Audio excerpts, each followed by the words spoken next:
भगवान जब परेशान हो जाते हैं तो कहते हैं अब हम सोएंगे।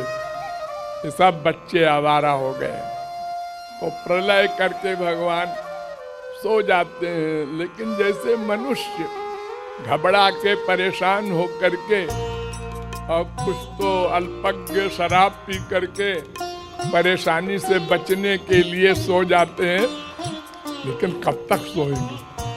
ऐसे ही भगवान भी एक दिन ऐसा आता है कि एकाकी न रमते, स्वर्गलोक संबंधी उपासना को बंद करवाने के लिए श्री कृष्ण ने ये लीला की थी। क्या? नारद जी आए, उन्होंने कहा हो ये क्या हो रहा है? उन्होंने कहा तुम यहाँ पर ऐशो आराम में लगे हो, पता है एक जरा से छोकरे ने ब्रज में तुम्हारी पूजा बंद करवा दी है।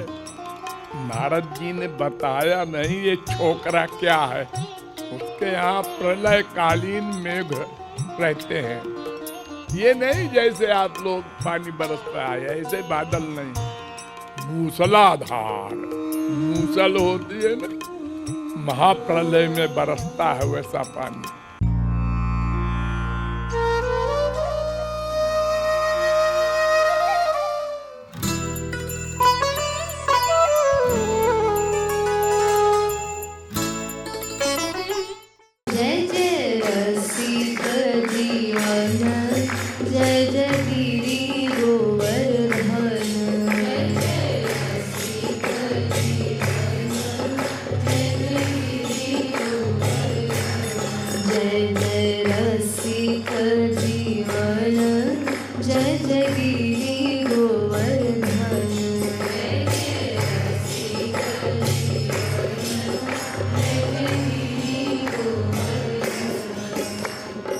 देखिए ये गोवर्धन लीला जो हुई थी इसका एक कारण था। उस समय हमारे देश में अनेक देवोपासना होती थी, अनेक देवी देवताओं की पूजा होती थी और भगवान की शर्त है मामेकम शरणं ब्रज तमेव शरणं गच्छ। गीता। मामेकमेव शरणमात्मानं सर्वदेहिनां। भागवत। तमेव विदित्वा रसग्वम हेवायम। वेद भी एक स्वर से सर्व ग्रंथ कह रहे हैं कि अनन्य भक्ति करनी होगी। अनन्य अहैतुक का व्यवहिता या भक्ति पुरुषोत्तमे। भगवान ने माँ को उपदेश दिया था, कपिल ने। अनन्य। हम लोग बहुत भक्ति कर चुके अनंत जन्मों में, लेकिन अनन्य भक्ति नहीं किया। अनन्य माने होता है अन्य नहीं, और अन्य कौन है? मायाबद्ध। बद्धो ही तो है, एक मायाबद्ध, एक माया मुक्त या मायाधीश। तो माया मुक्त महापुरुष और मायाधीश भगवान, इन दोनों में अगर आपका मन आसक्त है तो आप अनन्य हैं। और अगर मायाबद्ध में आ गया, वो चाहे स्वर्गलोक का देवी देवता हो, चाहे नरलोक का हो, चाहे नरक का हो, तो फिर आप अनन्य नहीं रहे। एक क्षण को भी नहीं आना चाहिए। जैसे संसार में लोग कहते हैं कि ये पतिव्रता है। पतिव्रता माने जिसके मन में अपने पति को छोड़कर कोई पुरुष न आया हो, पति के भाव से, यानी आसक्ति न हुआ हो मन से भी, वो पतिव्रता कहलाती है। जैसे सत्यवादी, जिसने कभी मन से भी न सोचा हो झूठ बोलने का, मन से, वो सत्यवादी है।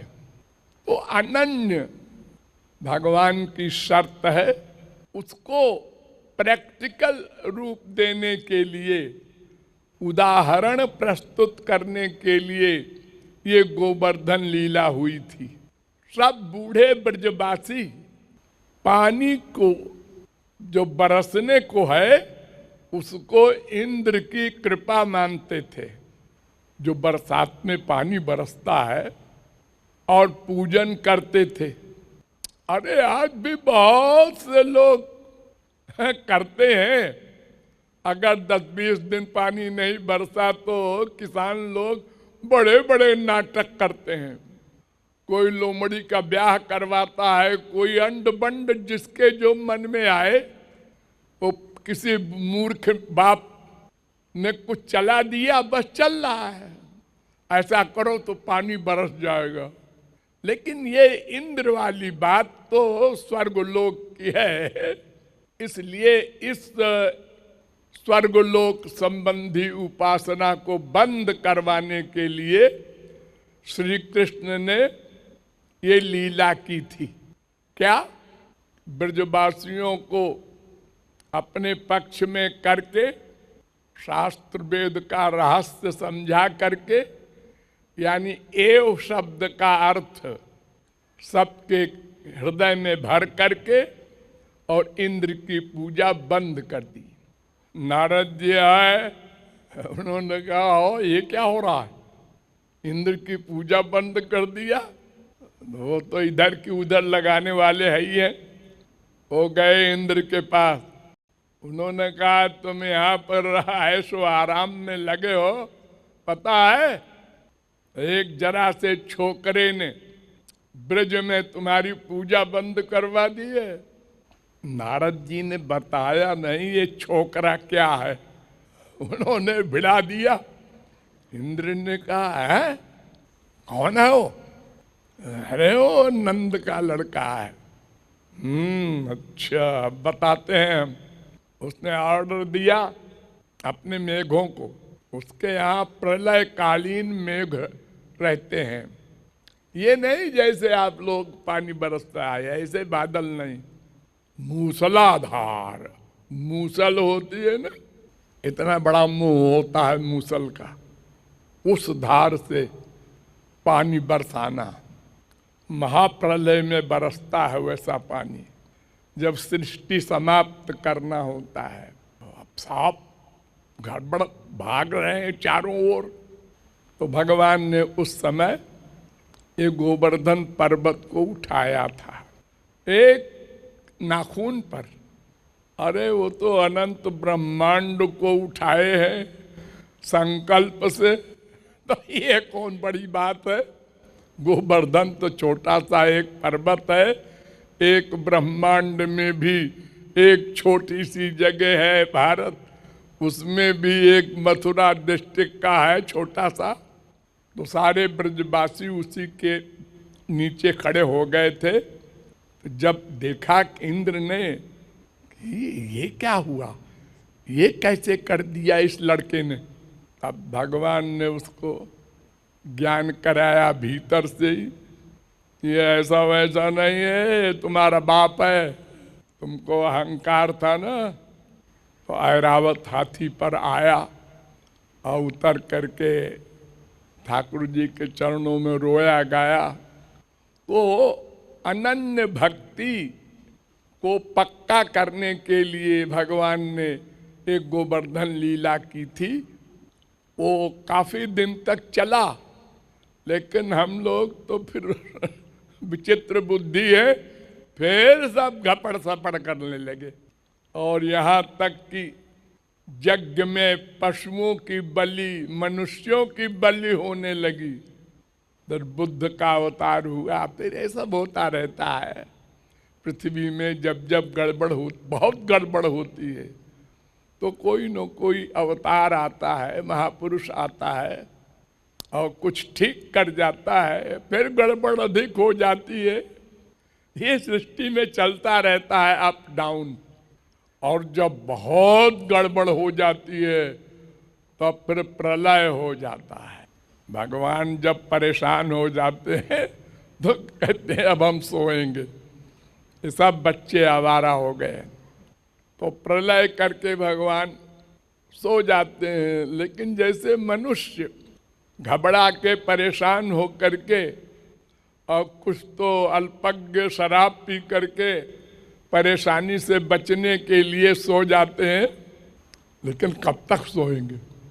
ऐसे ही भगवान भी एक दिन ऐसा आता है कि एकाकी न रमते, अकेले रहते रहते बहुत दिन हो गया, सोते सोते अब उठें। काहे को उठ रहे हो? सोए रहो ना। अरे वो ऐसा है कि वो हमारे अंदर अनंत जीव बेचारे पेंडिंग में पड़े हैं।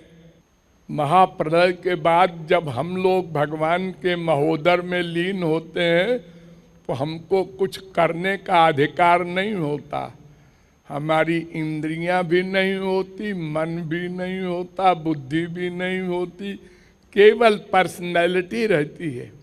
तो भगवान को दया आई और दया के कारण ये जानते हुए कि ये सब जीव फिर वैसे ही करने लगेंगे, लेकिन अब क्या करें, शायद अब की बार ये सब अपना कल्याण कर लें। तो वेद को प्रकट किया, ब्रह्मा को, सृष्टि को, सबको, और स्वयं भी सर्वव्यापक हुए और सबके हृदय में भी एक एक रूप में बैठे।